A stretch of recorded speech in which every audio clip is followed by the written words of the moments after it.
Ayun, magandang gabi po sa lahat. Una Pit Senior sa lahat. Tayo po ay andito sa itong araw ng nobena sa preparasyon sa kapistahan sa mahal na Panginoon, si Santo Niño.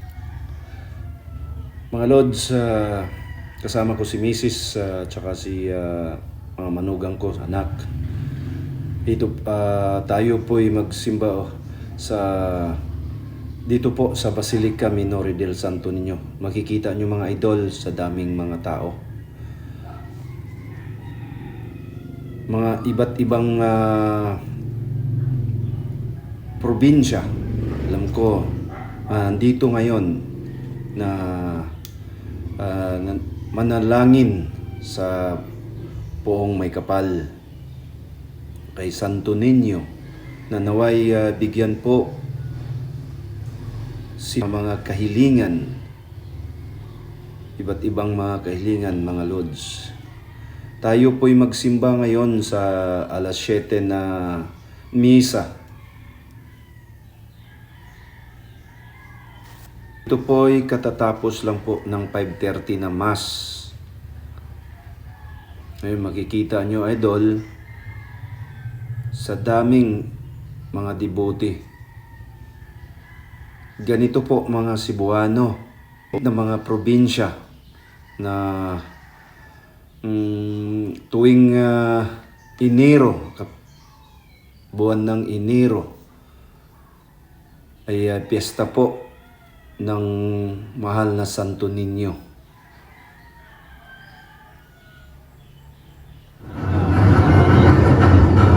Yan po ang entrance ng entrance. Tapos sa kabilang side na naman na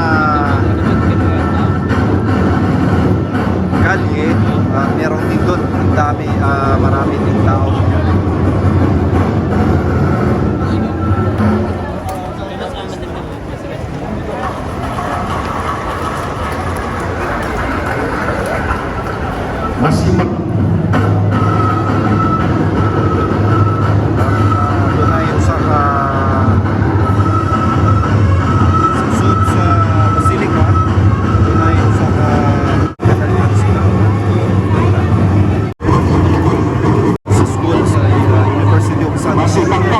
Sa USGR Civilian License. Una, Senior.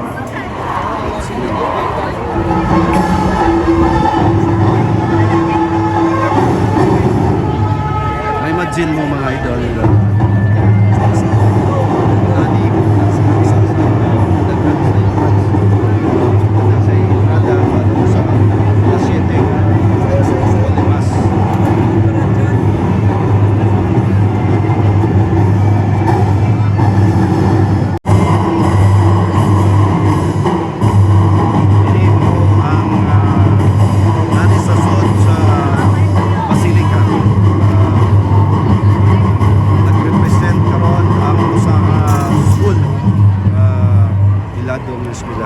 University of San Jose, Recoletos.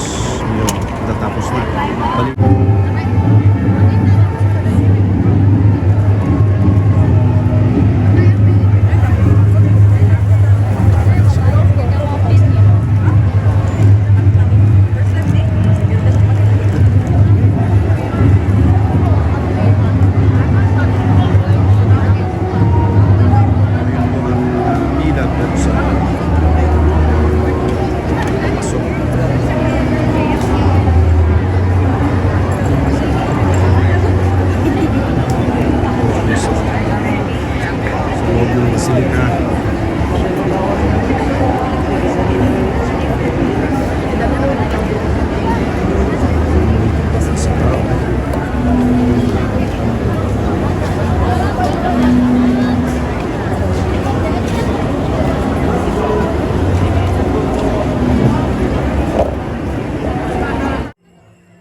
Spirit. Amen. Greetings to you all from our King, Senor Santo Niño, in whose name we gather here as God's family. May His protection be always with you. My dear sisters and brothers, we have come here in the name of Jesus, whose childhood we venerate in the image of Senor Santo Niño, brought centuries ago to our shores, and given to our forebears as a sign of divine protection and as a symbol of the faith received in baptism. Knowing that we are all children of God by our baptism, let us reflect for a moment on our dignity as Christians, thanking God for the gift of faith, and let us call to mind with sorrow in our hearts the times we have been disobedient to our Father in heaven. Forgive us our sins and bring us to life everlasting. Glory to God in the highest.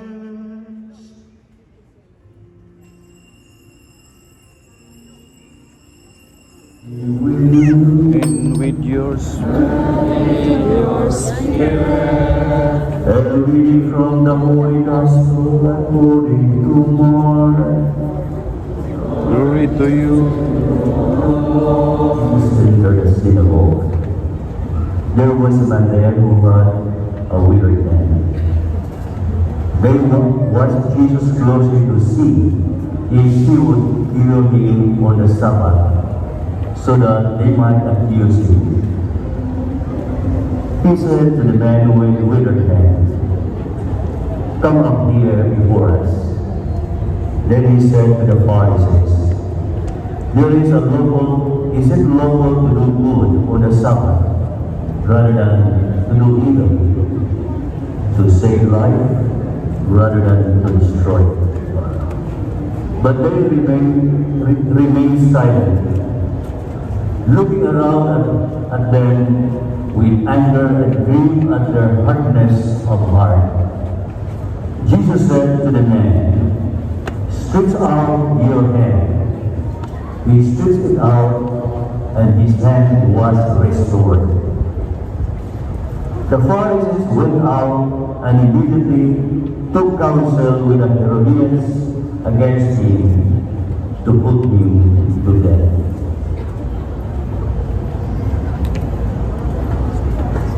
The Gospel of the Lord. The Lord be with you. And with yours.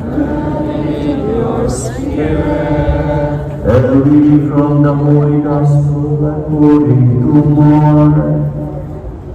Glory to you.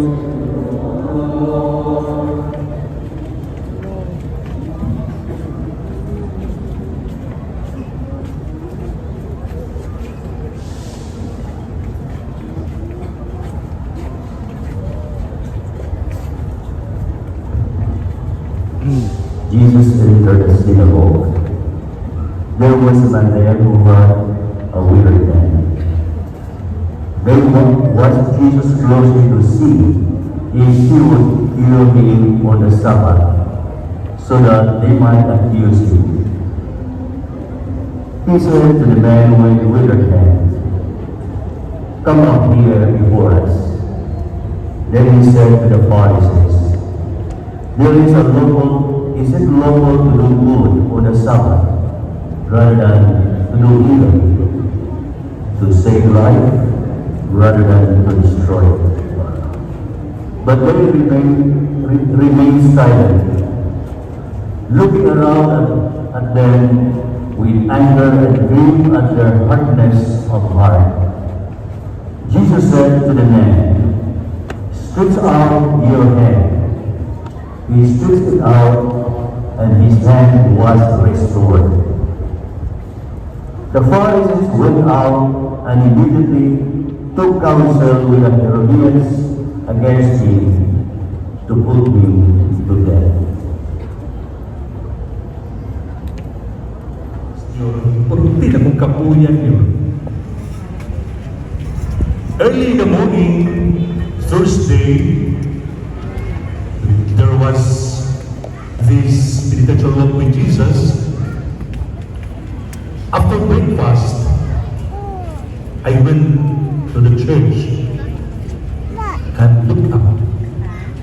Kapag nag-usipahan, na ako'y mga lanterns, I announced that last Sunday, kung ako magigluha.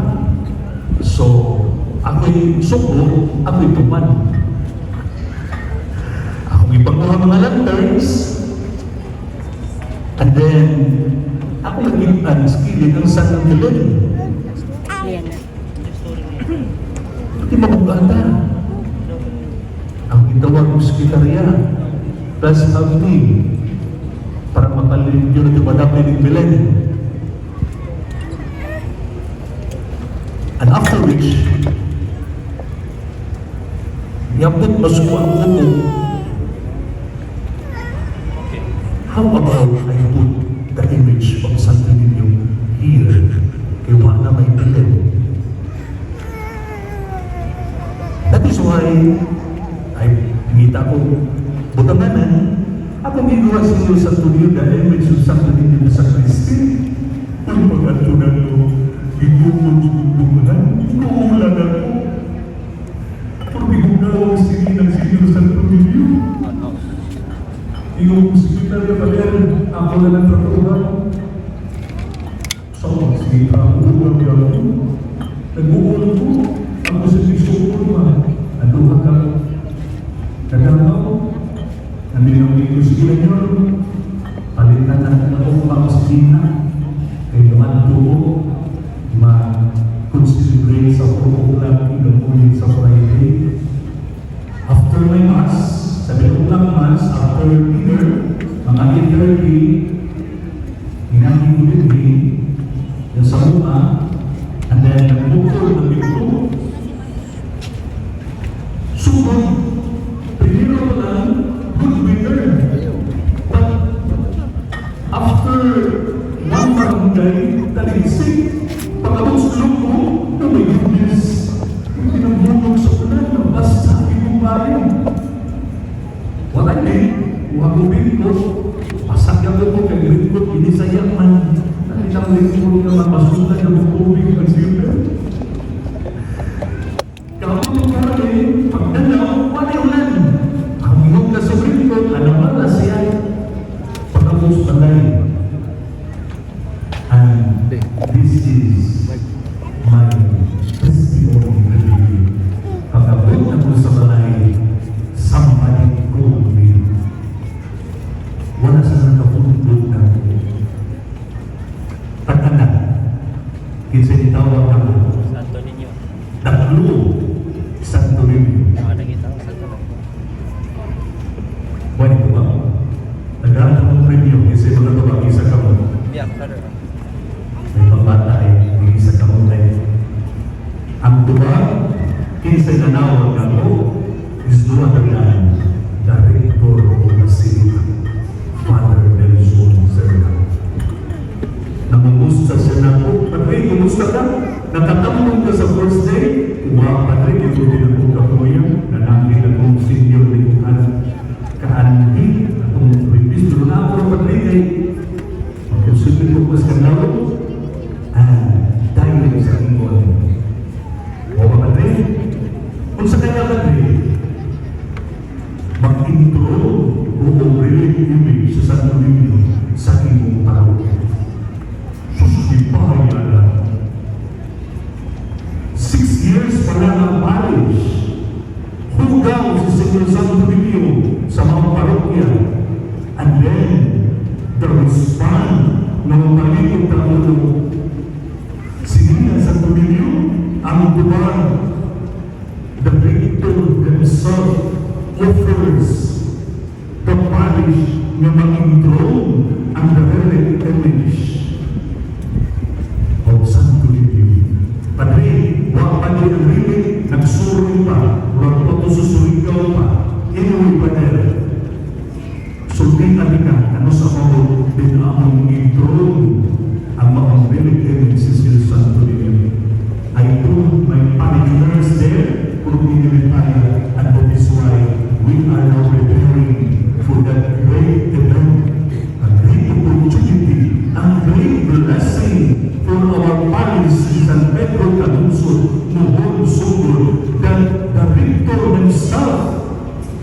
will offer, wala akong request.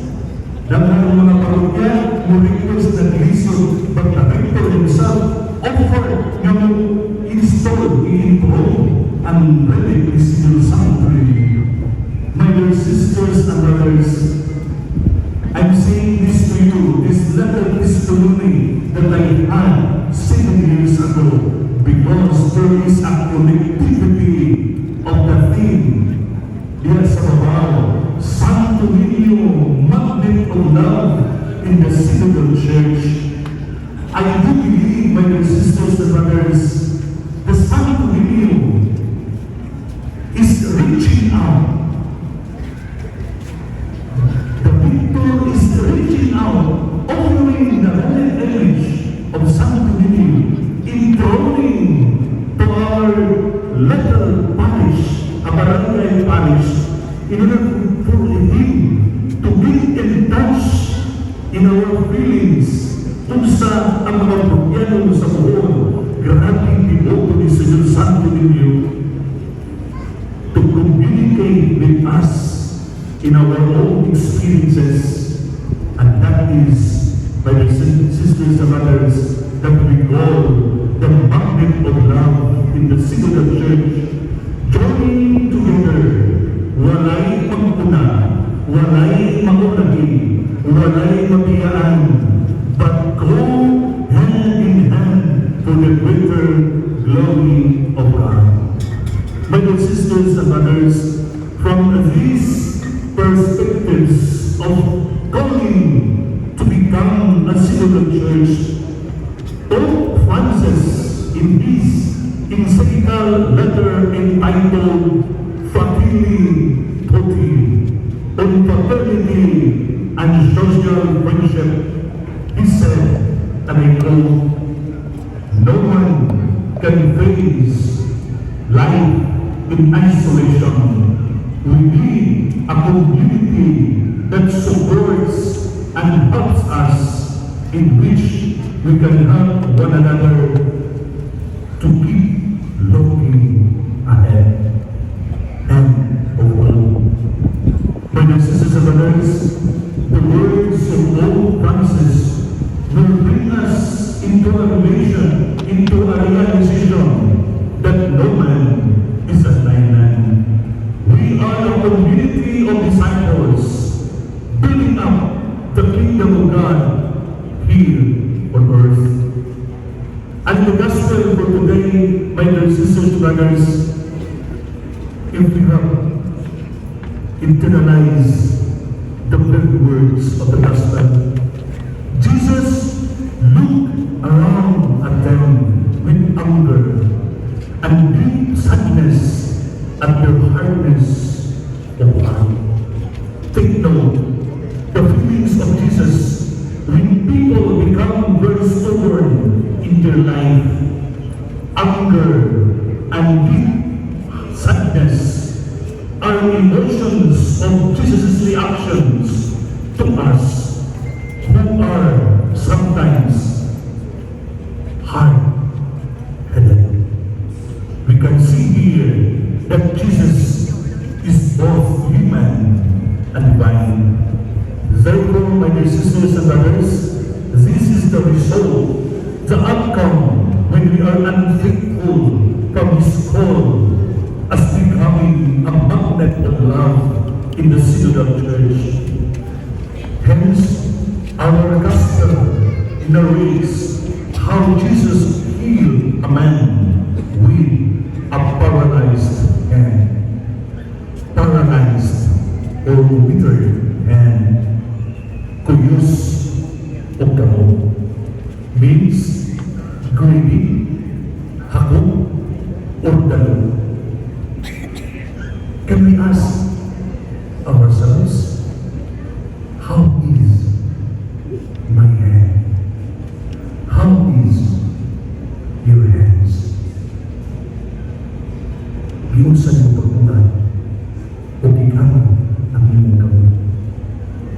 My dear sisters and brothers, this is remarkable. Why?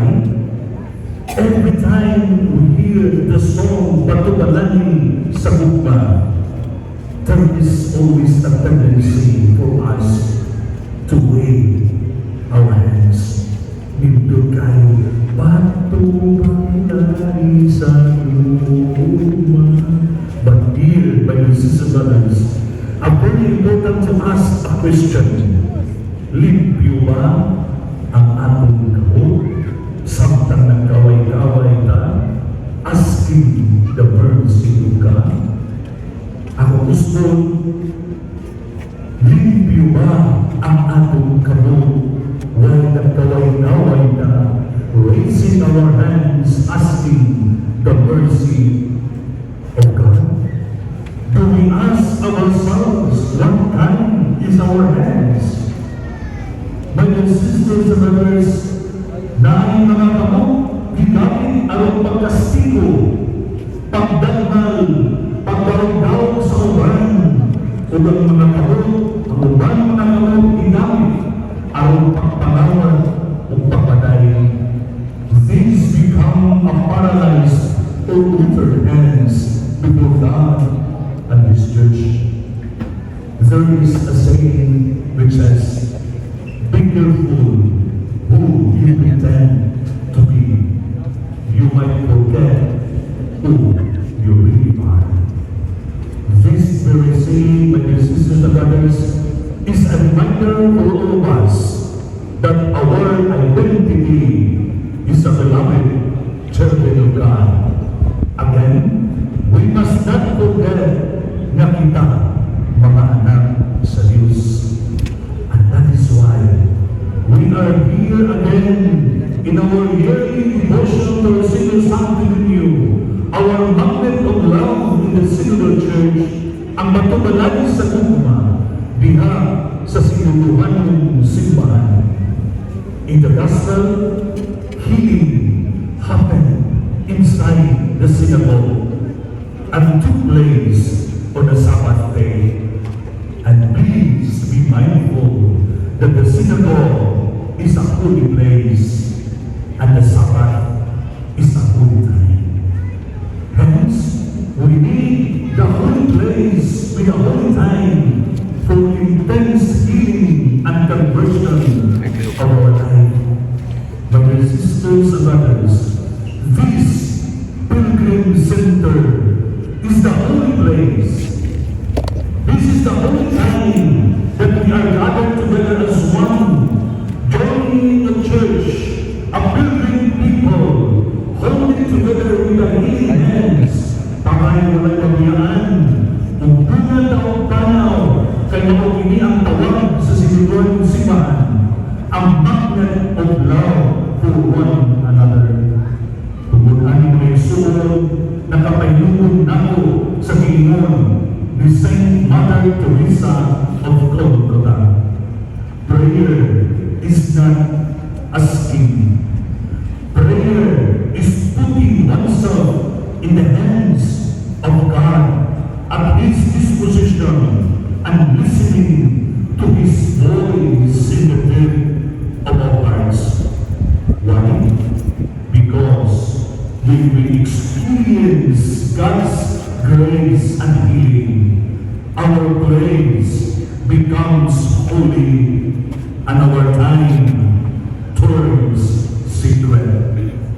Brothers, sisters, and brothers, as we continue in this holy sacrifice of the Mass, let us ask God, our Sanctity, to shower His blessings upon us, to be nourished by His love and mercy, healings and conversions attained, so that through the healing power of God, we will become strengthened in working together towards His kingdom in heaven. Viva el Señor! Señor, Viva el Señor Santo Niño! Señor Santo Niño.